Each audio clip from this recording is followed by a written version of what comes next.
बिस्मिल्लाह next week में gold की क्या पोजीशन रहेगी, उसकी technical, sentimental, fundamentals, how technical levels की एक पूरी कंप्रिहेंसिव एनालिसिस करते हैं। देन हम जो एआई कुछ टूल्स हैं हमारे पास, उनकी क्या प्रोडक्शन है, जिनमें न्यूरल नेटवर्क है और नेचुरल लैंग्वेज प्रोसेस है। जो टूल्स हमें अवेलेबल हैं यहाँ Asian digital institute of finance में, जो कि सिंगापुर नेशनल यूनिवर्सिटी का हिस्सा है।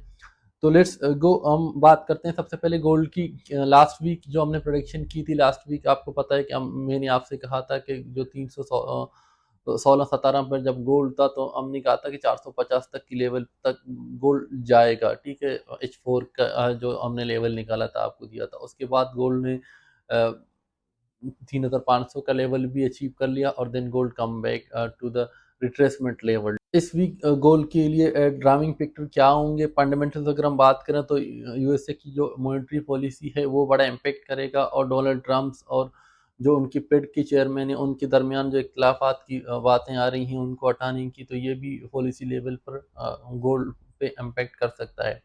देन डोनाल्ड ट्रंप की जो एक कंटिन्यूस पॉलिसी है to keep dollar undervalue for depreciation, जिसके बेस पर ही उनका इख्तलाफात चल रहे हैं। पर जियो पोलिटिकल टेंशन में इस वक्त जो ट्रेड वार है उसमें थोड़ी नरमी आई है, क्योंकि यूएस प्रेसिडेंट की तरफ से ये अनाउंसमेंट हमें देखने को मिला है कि चाइना के साथ वो नेगोशिएशन की टेबल पर आ चुके हैं और स्टार्ट की, जिसको चाइना ने अभी तक तो रिफ्यूज़ किया है। बट देयर आर सरकमस्टांसेस के अब जो जितना एस्केलेट इश्यू को होना था हो चुका है, अब ये जो है कूल डाउन की तरफ आएगा। They will come on agreement, because दोनों के लिए ज़रूरी है, सर्वाइवल का इशू है विदाउट एनी एग्रीमेंट। बाकी जहाँ पर मिडल ईस्ट का इशू है वो भी इतनी हाइट पे नहीं है इस वक्त, तो गोल्ड में इसीलिए हमें फंडामेंटल साइड पे भी गोल्ड हमें जो है बेरिश मोमेंटम में देख रहा है। अनटिल अनलेस कोई एक फंडामेंटल बड़ी चेंजेस नहीं आते, तो गोल्ड को हम दोबारा एक न्यू हाई बनाते हुए नहीं देखेंगे। गोल्ड बेरिश ही बल्कि रहेगा, या एक रेंज, जब हम टेक्निकल साइड पे जाएंगे तो मैं आपको एक रेंज बताऊंगा, उसी रेंज में गोल्ड और शायद पूरे मंथ जो है ट्रेड करेगा।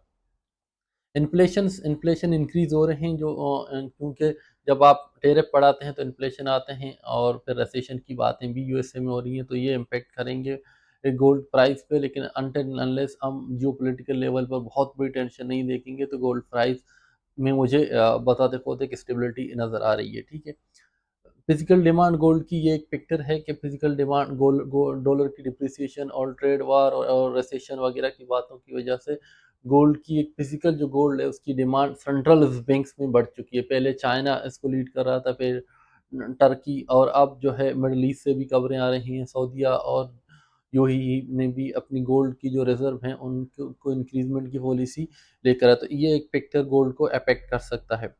अगर हम इंस्टीट्यूशनल सेंटीमेंट्स की बात करें, जो इंस्टीट्यूशनल ट्रेडर्स हैं, बड़ी इंस्टीट्यूशन, वो गोल्ड को अभी तक होल्ड किए हुए हैं, वो गोल्ड के बारे में बुलिश हैं। उनका जो बड़ी फर्म हैं जिनकी बात करूँ, यूबीएस बैंक है, जेपी मॉर्गन है, गोल्डमैन सच है, तो गोल्डमैन सच की जो प्रोडिक्शन है वो है 2025 की एंड तक 3700 का। और इसी तरह से अगर मैं यूबीएस बैंक की बात करूँ तो उन्होंने $4000 तक की जो है प्रोडिक्शन की है। तो जितनी बड़ी इंस्टीट्यूशन हैं उन्होंने $4000, $3700 की प्रोडिक्शन कर रहे हैं, but they are long term, यानी कि 6 महीने, 8 महीने और 1 साल तक की प्रोडिक्शन है 2026 की पहली क्वार्टर तक के लिए। तो गोल्ड का जो मोमेंटम हमें नज़र आएगा आने वाले वक्त में वो बुलिश है। अगर किसी को फिजिकल गोल्ड बाय करना है तो वो बाय कर सकते हैं। रिटेल सेंटीमेंट इस वक्त जिसकी मैं बात कर रहा था आपसे, कि रिटेल सेंटीमेंट इस वक्त अनसर्टेन है, रिटेल कंफ्यूज है, ट्रेडर। तो उसकी जब हम टेक्निकल साइड पे जाएंगे तो मैं आपको लेवल्स बताऊंगा कि कहाँ पर गोल्ड आपको रेंज करता हुआ दिखेगा। जो गोल्ड की ईटीएफ्स होती हैं, गोल्ड की ईटीएफ्स में हमें डिमांड नज़र आ रहा है, बड़ी डिमांड आई है इस वीक में, खासकर जो गोल्ड जब रिट्रेस करने पे आया है, तो हमने देखा कि ईटीएफ्स में 2023 सितंबर के बाद सबसे ज़्यादा जो डिमांड थी ईटीएफ्स की, तो इस ये जो वीक गुजरा है, लास्ट वीक, इसमें रही है। तो गोल्ड में मेजर जो ट्रेंड है वो बुलिश अभी तक दिखा रहे हैं। अकॉर्डिंग टू न्यूरल नेटवर्क जो एआई मॉड्यूल है, उसके मुताबिक गोल्ड की जो रेंज हमारे पास नज़र आएगा वो 3145 से लेकर 3500 तक की लेवल में गोल्ड इस पूरी जो मंथ है मई की, इसमें इसी में रेंज करेगा, ठीक है, अनटिल अनलेस कोई एक्सटर्नल फैक्टर इसको अफेक्ट नहीं करेगा। ये आने वाले जो नेक्स्ट वीक की इकोनॉमिक कैलेंडर को कि यहाँ पर जो इकोनॉमिक इवेंट्स हैं क्या हैं। सबसे पहले जो इकोनॉमिक इवेंट इम्पेक्ट कर सकता है ADP non farm employment change का, ये जो है नेगेटिव फोरकास्टेड है, क्योंकि जो पिछला वीक था उसका उसकी जो वैल्यू थी 155 के से नीचे आया है, 123 के तक आ चुका है। तो इसका मतलब ये है कि जो जो एम्प्लॉयमेंट रेशियो है इस वीक कम रहे, इस मंथ कम रहेगा, तो ये एक नेगेटिव इम्पैक्ट है overall on the US economy. फिर हम जीडीपी की डेटा की बात करते हैं। जीडीपी का डेटा भी फोरकास्टेड लो है as compare to last GDP data. Then unemployment claim है, ये हर वीकली आती है हमारे पास। नॉन फार्म एम्प्लॉयमेंट चेंज का है, और एम्प्लॉयमेंट रेट सेम फोरकास्टेड है। अगर अनएम्प्लॉयमेंट रेट इससे इंक्रीज कर जाती है 4.2 से, तो फिर हमें डॉलर में मजीद वीकनेस आएगा, और गोल्ड को वो पॉजिटिवली इम्पेक्ट कर सकता है, ठीक है। नाउ टेक्निकल साइड पे जाते हैं, तो टेक्निकल में कौन से लेवल है। टेक्निकल में सबसे पहले हम वीकली जो है लेवल्स देखते हैं। अगर वीकली की लेवल्स पे मैं आपको बताऊं, तो वीकली में हमारे पास जो एक ऑर्डर ब्लॉक पड़ा हुआ है वो 3000 तक की लेवल है। 3000 में गोल्ड वीकली लेवल पे जो है एक गोल्ड का एक स्ट्रॉन्ग करेक्शन पोजीशन है, लेकिन वो अभी मुझे नहीं लगता कि अभी इस मंथ में, इस वीक में आएगा। तो उसके लिए अभी गोल्ड को एक लंबा पीरियड शायद हमें मई की मंथ में वो मिले, लेकिन मई से पहले हमें ये नहीं मिलेगा। अब हम जो है डेली की बात करें, तो डेली लेवल है, दोनों लेवल बड़ी इंपॉर्टेंट है। एक लेवल हमारे पास है नीचे जो डेली का एसबीआर का लेवल है, यानी सपोर्ट बिकम रेजिस्टेंस का, जहां पर स्ट्रक्चर लेवल है।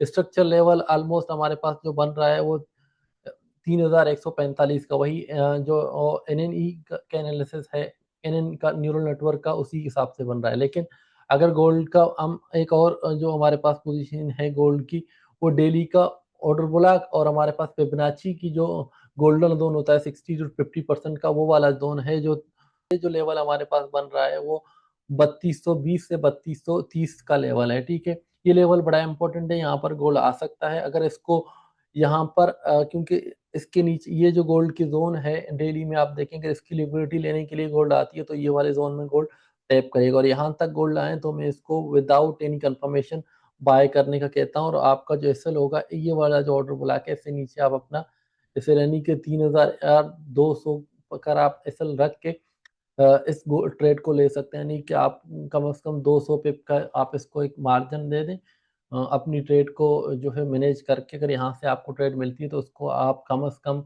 हम 2000 पिप तक आप उसको होल्ड कर सकते हैं, ठीक है। अब हम चलते हैं 4 आवर की टाइम फ्रेम आए, तो 4 आवर की टाइम फ्रेम पर हम देखें तो ये हमारे पास स्ट्रक्चर लेवल है। डेली का जो जोन है वो 4 आवर का स्ट्रक्चर लेवल भी है, तो ये बड़ा इंपॉर्टेंट जोन है। लेकिन अगर हम H1 पे आ जाएं, ठीक है, H1 पे ये हमारे पास एक रेंज बना हुआ है, ठीक है। अगर गोल्ड ने कंटिन्यू करना है, अगर गोल्ड इसको यहाँ से ब्रेक करके इसके नीचे यहाँ पर क्लोजिंग देती है, तो गोल्ड, लेट सपोज गोल्ड यहाँ से इसके नीचे अगर क्लोजिंग देती है इस एरिया में, तो गोल्ड को हम सेल में देखेंगे। और पहला लेवल हमारा होगा 2000, यहाँ तक, यहाँ पर तक गोल्ड आएगा तो यहाँ से बाय देखेंगे, अगर नहीं तो गोल्ड कंटिन्यू करेगा। जो हमारा वीकली लेवल मैंने आपको बताया था कि 3120 45 तक का, 3145 तक का लेवल है, वहां तक आ सकता है। अगर ना गोल्ड इसके ऊपर आके क्लोजिंग देती है और यहाँ पर स्टे करता है इस तरह से, ठीक है, तो यहाँ से हम बाय करेंगे फर्दर बाय के लिए। अभी इस वीक में जो मुझे नजर आ रहा है गोल्ड को, तो गोल्ड इसी रेंज को कंटिन्यू करेगा। अगर गोल्ड यहाँ आती है और यहाँ हमें कंफर्मेशन मिलता है तो यहाँ से सेल करेंगे। इसके ऊपर जो है हमारा सेल होगा, ये जो मैंने बॉक्स बनाई है इसके ऊपर, ठीक है। और इस एरिया में आता है और यहाँ पर हमें कंफर्मेशन देती है, तो यहाँ से हम बाय करेंगे। गोल्ड की ये दो जोन है बाइंग एंड सेलिंग के लिए, अनटिल अनलेस गोल्ड जो है ये जो रेंज बना हुआ है इस रेंज का ब्रेकआउट नहीं करता। इसको अगर नीचे ब्रेकआउट करता है तो फर्दर हम नीचे बाय देखेंगे, क्योंकि यहाँ पर हम लोग सेल नहीं करेंगे, इस रेंज पर तो सेल करने का जोन नहीं है। हाँ, अलबत्ता अगर इसको ब्रेक करके दोबारा यहाँ पे हमें यूडेस देती है तो हम सेल करेंगे 3145 तक की लेवल के लिए, ठीक है। तो गोल्ड में ये गोल्ड की एनालिसिस थे नेक्स्ट वीक में। और गोल्ड अगर इसको ब्रेक करती है और यहाँ पर स्टे करता है तो फिर हमारा टारगेट होगा 3500 तक की लेवल का, ठीक है? तो ये आप चीज़ें आप नोट कर लेना। गोल्ड जब तक इस ज़ोन में है, ये जो ज़ोन मैंने आप बॉक्स बनाया है, अगर इस ज़ोन में है तो यहाँ पर हम गोल्ड को ऊपर वाले ज़ोन पे सेल करेंगे और नीचे वाले ज़ोन पे इसको बाय करेंगे, ठीक है? बाकी गोल्ड का और कोई ज़ोन नहीं है। ब्रेक करता है तो हम इसको बाय करेंगे दोबारा इस लेवल से। अगर इसको ब्रेक करता है और नीचे आता है दोबारा रिट्रेसमेंट पर हम इसको दोबारा यहाँ से सेल करेंगे, फिर हमारा 145 लेवल का टारगेट होगा, ठीक है? Thank you very much.